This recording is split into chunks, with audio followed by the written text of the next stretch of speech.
out responses to aggression. And how did they approach it? Well, they said, you had the Iranians saying, well, we'll deal with the Americans, we'll cut them off the Strait of Hormuz, very strong terms. And then you have the Russians come out and saying, well, we're gonna put 30,000 troops on the border. And here you have an American admiral saying, oh, well, if there's an incident, we're going to try and downplay it and tamp it out. The message needs to be, hey, stop what the hell you're doing. Get the hell away from our personnel and our ships in international airspace and international water, or there's going to be hell to pay. And go back to, George W. Bush. Again, you like the guy, you hate the guy. People are really divided on him. But that's one thing that I always loved and respected about him as a president. When he said something, it was going to happen. And folks knew. They knew damn well that if President Bush came out and said, hey, we're gunning for you, by God, we were gunning for you. So, again, diplomacy is great. Diplomacy is wonderful. But if you don't have the teeth, if you're all bark and no bite, then the mailman's just going to get into your yard without any challenge. You know what I'm saying? I don't want to see us come out and be a bully and say, we're America, we're better than everybody, and we're just going to kill everybody. That's not the right approach either. But I want to see somebody in office that loves this country, believes in this country, and is willing to let loose the dogs of war if they need to. Military might and action should never be, the first approach. But by God, it always has to be on the table. It has to be. Otherwise, we stand back and we look like complete and total pussies. And I'm tired of it. I'm so freaking tired of seeing this happen. So if you're just joining us, folks, we are talking global threats. And, of course, we would be remiss if we didn't talk a little terrorism. It's the main topic when folks think, typically of threats and scares and things like that. And, what have we been hearing out of the Obama administration, every single day? Oh, Daesh is on the run. We've broken their back. They're losing all kinds of money. People are defecting. We're taking over major areas. No combat troops. Those are the things that they keep repeating. And you and I, the educated folks out there, the ones who actually read between the lines and research things, we know that's not the case. There are some grounds being made against Daesh. And then on the flip side, you have them making some grounds in other areas. It's a give and take sort of scenario. And, flying directly in the face of those statements is, once again, Secretary of Defense Ash Carter. And this is a guy who, he's the Secretary of Defense. This is his bread and butter. This is, what we rely on, his guidance and, his guidance and his leadership is defense. It's kind of in the title, folks. So we have this administration, chanting out that, ISIS is on the run and blah, blah, blah. And, of course, Secretary Carter announced, Tuesday about the Navy SEAL who was killed in Iraq, direct combat fire, and he did call it a combat death, which kudos to him for doing that. He actually, was speaking again in Germany at a crisis meeting with international military officials. Secretary Carter warned that this fight is far from over. His opening statement, in fact, he said, "While we have gathered momentum since our ministerial in Brussels, this fight is far from over." The point was brought into stark relief by yesterday's attack on Peshmerga forces in northern Iraq, which unfortunately claimed the life of an American service member. These risks will continue as the war goes on. Straight out of the words of your Secretary of Defense. That we got a long way to go. The risks are going to continue as the, quote, war goes on. And this comes on the heels of James Clapper. Of course, he is Obama's intelligence chief, making a pretty scary, prediction of his own. He was on CNN's Anderson Cooper, and he said that the threat from Daesh is not exclusive to the battlefield. He said the terrorist group has shown their capacity to either infiltrate people or incite people who are already here. And he said that homegrown attacks coordinated between a network of jihadists around the country are a constant concern for U.S. intelligence officials. And here's the quote. He said, that's something we worry about a lot in the United States, that they could conjure up a raid like they did in Paris or Brussels. And he went on to explain that combating the terrorist group requires more than intelligence and counterterrorism. So what do you guys think about this? He says that socioeconomic factors and lack of governance in the Middle East drive up resentment, making for fertile recruiting grounds. Who was it? It was an Obama official last year that had come out and said that, if we wanted to fight terrorism, we had to give them jobs. That's sort of what Clapper's saying here. But he does have a sort of valid point. I don't agree with how he said it. I think they're putting a little too much emphasis on it. Because here's the point. I don't care what caused people to go to Daesh. I don't care what causes them to be able to recruit. I care about wiping them off the face of the earth, and that should be the focus. Plain and simple. But yeah, I mean, they're the horrific economies in the Middle East. People do damn near anything for money. We saw that in the insurgency in Iraq. Folks would get busted for planning an IED, and it turned out they were just a dude trying to take care of his family. They didn't care about the war. They didn't care about any of that. They were looking for a job. So I do kind of see that a little bit. But the big thing is that lack of government. And I've hit on that a million times with the power vacuums left in Syria, Libya, Iraq, Yemen. And guess what?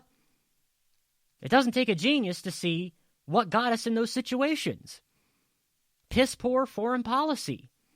Over and over and over again. Clapper also went on to say that until those fundamental issues are more effectively addressed, I think we're going to be in this battle for a long time, whether it's ISIL or some other groups.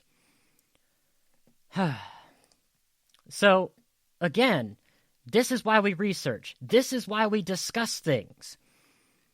It has nothing to go, straight out of this notion that, hey, we're winning and the bombing campaign is working.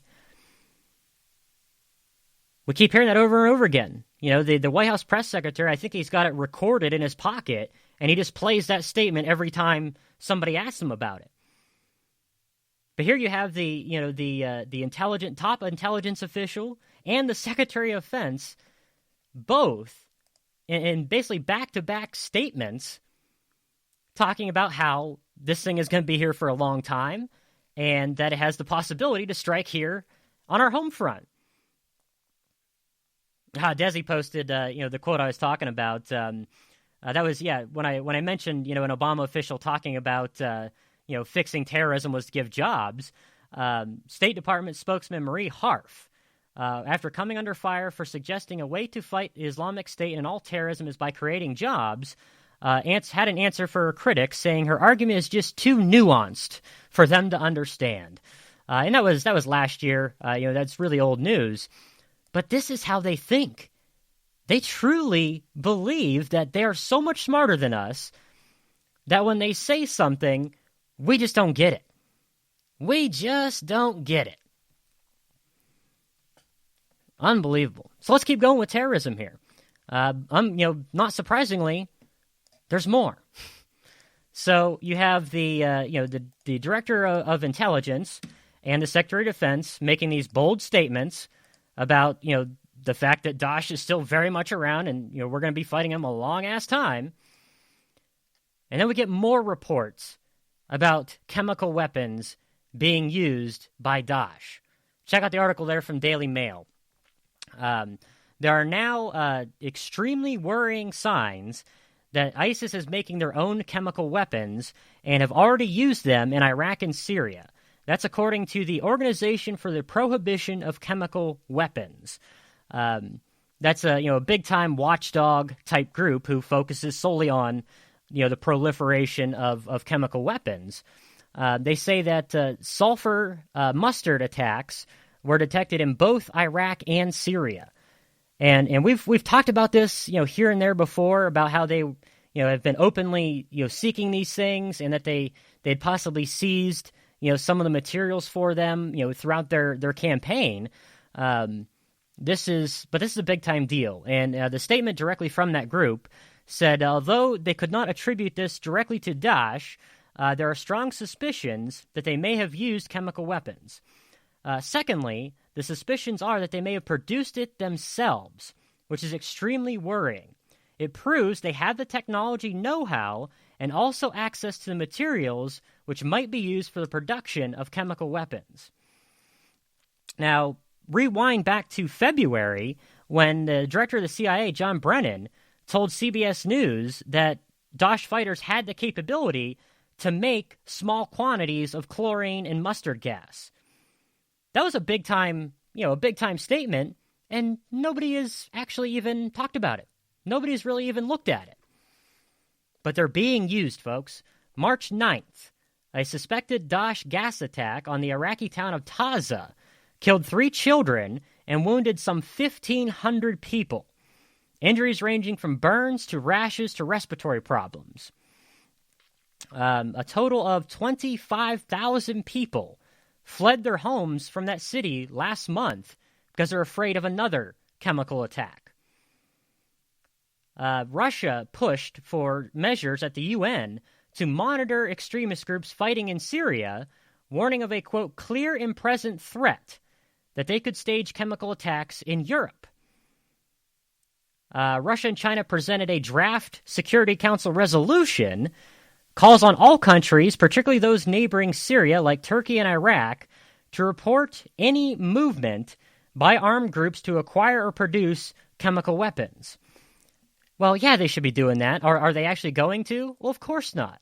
And I love the hypocrisy here that Russia is saying that we need to take a stand, we need to pay attention to this, when the very government that they are supporting in Syria under Bashar Assad openly and willingly used chemical weapons against their own people.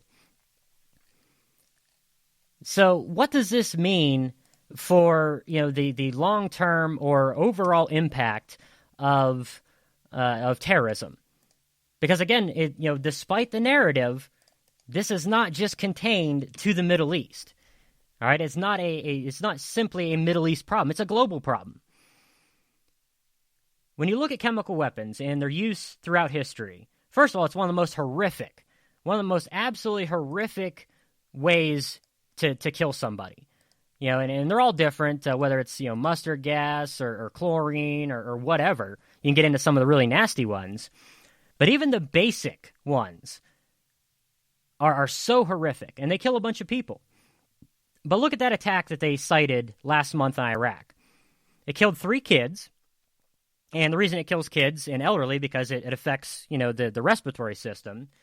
Killed 3 kids, and that's horrific. Anytime a child dies, it's off the charts, terrible. But only killed 3 people. But 1,500 were wounded. 1,500 had burns and inhalation type problems. And that's in Iraq. And it was so scary to them that 25,000 people fled from that town. Now imagine a chemical weapon, even, again, something as basic as chlorine gas, one of the most simple chemical weapons out there to produce.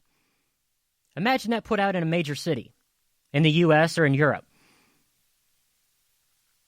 The panic would be off the charts. You've got to know and you've got to expect that this is really what they're pushing for and really what they're driving for.